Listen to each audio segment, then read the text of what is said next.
Hey builders, we'll do a quick video on pouring some molds. This is mainly for folks building the wallies out there, and this is covering some treads that I'm doing for the build. So a lot of people saw that I was using Lego for what I would call a mother mold. I also do this to built it when I did to pour the original mold, so it fits in there perfectly and gives me a good mold, outer mold for the surface. So I'm going to start by just removing some that I've previously done. And I've got a hole in the back that just allows me to push the mold out. And then you can come in and I'll show opening this up. Come in, camera, come in, come see me. So we'll take that out of the mold. Get that one out, and then I usually just take and put it directly back in. Whenever you put it back in, just make sure that you fully seat it back into your mold or into your Lego mold.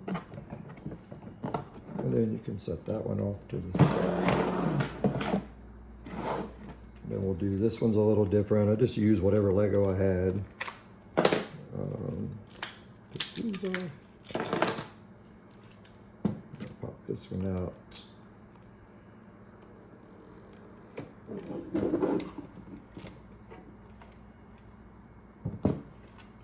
And then I'll put that piece back on my little trap door. Make sure all your pieces are set back in place. And we'll do the same thing.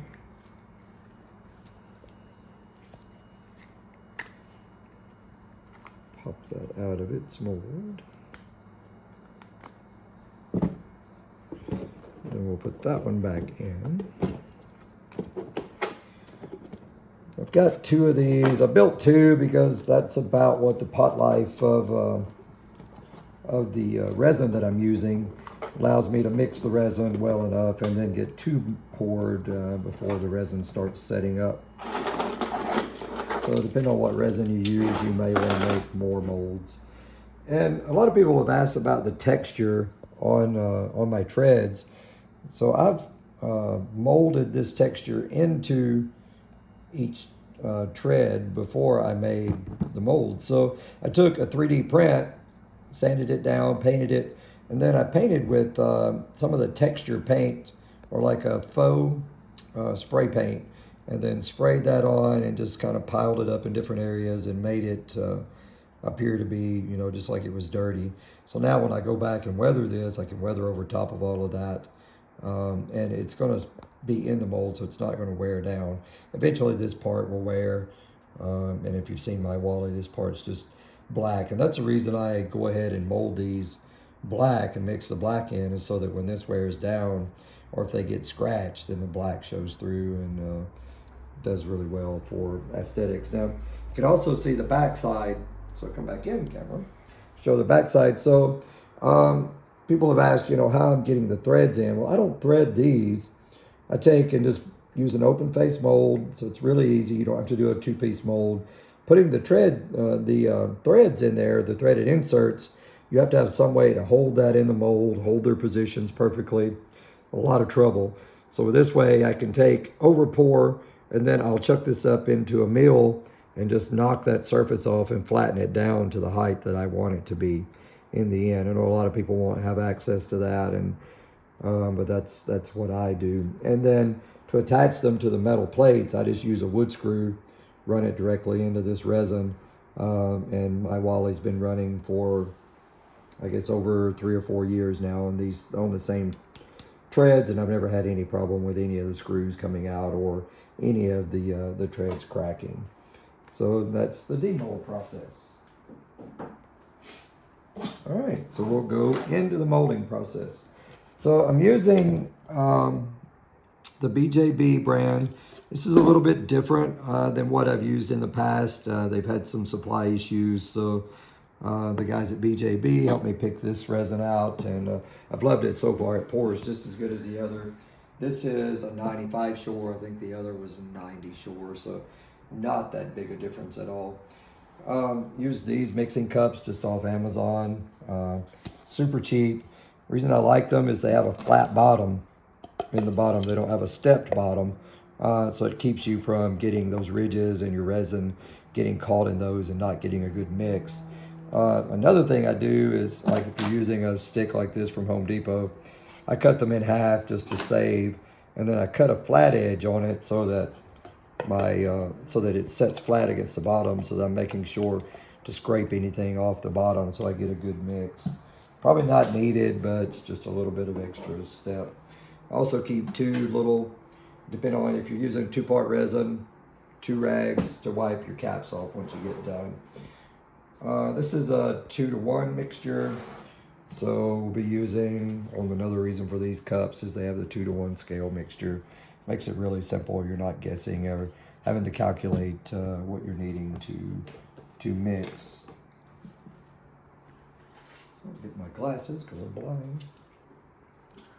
And then we'll go ahead and we'll pour in. And just through a little bit of experimenting, I found that the 4 position on the 2-to-1 mixture makes just the right amount for pouring 2 of these molds.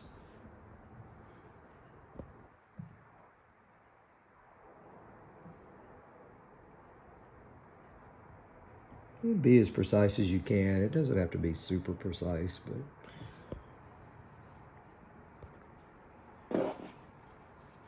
and then you can wipe that off. If you don't, this will end up running all the way down. You would think it would stop somewhere along there, but it never does. It'll run all the way down, get on your table, makes a huge mess. So just take the time to wipe it off. Don't use the same rag to wipe this bottle and this bottle, because you could contaminate either one and then ruin an entire bottle of resin. And then I'm using this black pigment, which is also by BJB. It's another good thing about this particular resin is that it is tinnable. I put 3 drops in, or whatever 3 drops equals, but about that much. You always want to mix, according to BJB's, mix it in the first stage, not in your activator. And always mix it with your first stage before you put the activator in, so that you're not trying to mix everything at once.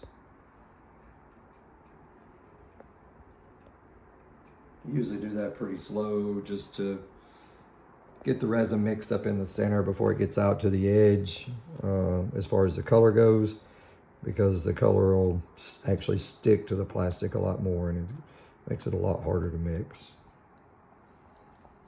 So once I do that, I take and wipe off where I'm going to be mixing the next layer so that I can see the numbers. And then we'll take our second bottle. And then 2-to-1, so we did 2 on the 4, so we'll go to number 4 on the 1.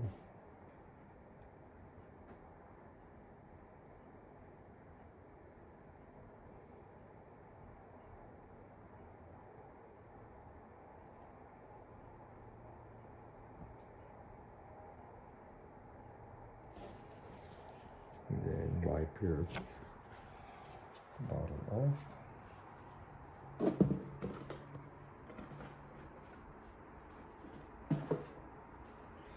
Then you just want to make sure your resin gets mixed up good. This has around a 5-minute pot life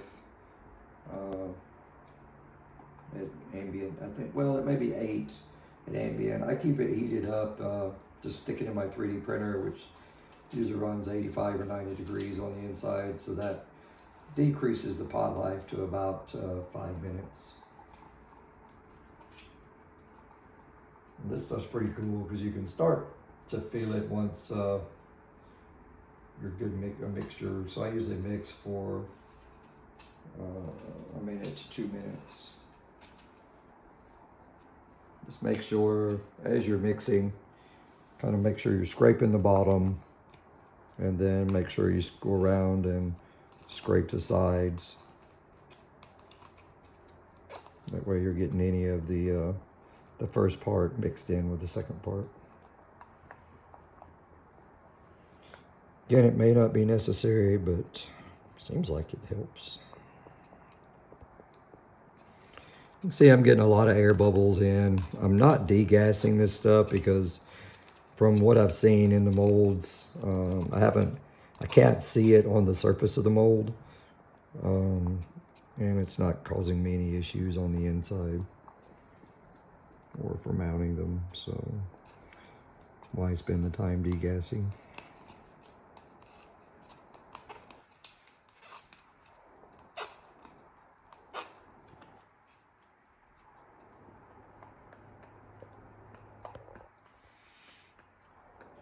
And always spend the time doing the recommended mixture just to make sure that you're getting a good mix.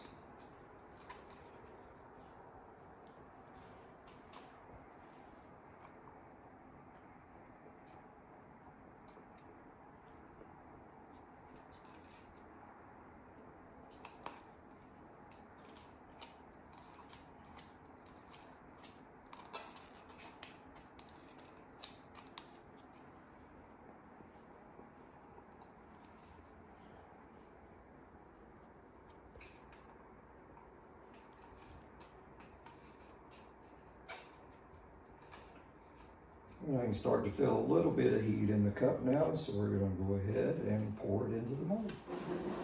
Come up close, come on. So on this particular mold, I like to just start in the center, do a nice slow pour. That way it pours down into those the small cavities. And I just let it force its way out. And I'll go around and back to this side.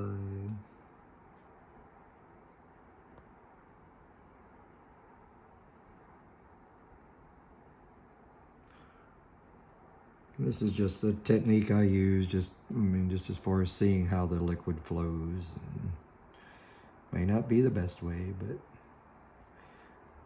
it's achieved a couple of sets of treads by now. All right. Drip. We'll go to the second one.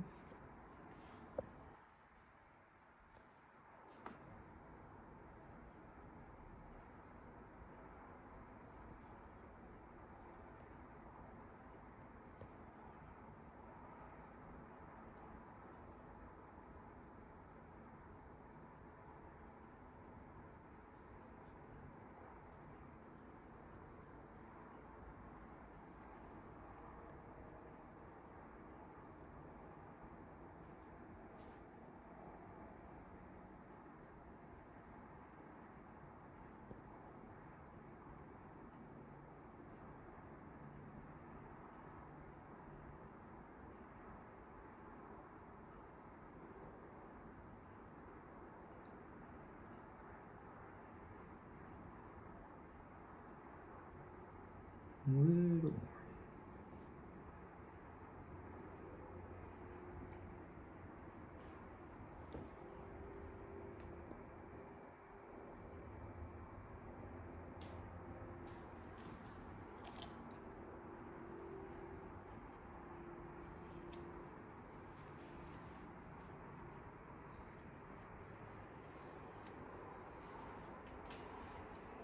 And just wipe your stick off. Don't be cheap like me. You can reuse this a couple of times. You can actually reuse these cups. This resin is really, these cups do really good together. That if it's thick enough, you can just peel this right out and reuse your cup again. So you might ask, what the reason for the spreader bars or the Legos that are removed on the top. You can see this mold has some flex. So whenever I cast it, I had these on there to hold them into position. So this, you put them back on. And the first time I did it, I didn't actually put these back on and the treads ended up out of shape. So doing this puts the tread back into the shape that you need it to be. Basically restrains your mold. All right, that's it.